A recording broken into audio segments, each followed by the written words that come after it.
আমি আবু সাইদ চলে যাচ্ছি। তোমরা আমার মা বোনকে দেখে রেখো প্লিজ। আমার বড় বোনটা একটু বেশি আদর করে আমাকে।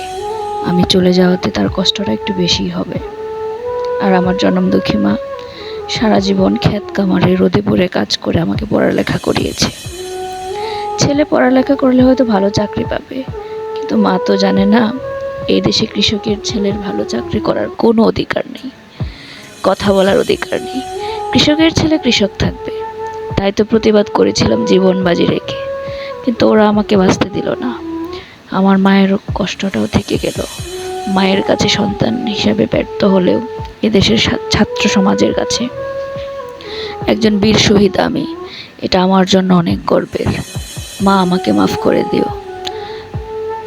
তোমাকে আমি আমার 16 লক্ষ ভাই বোনের কাছে রেখে গেলাম, তারা তোমার যত্ন করবে মা।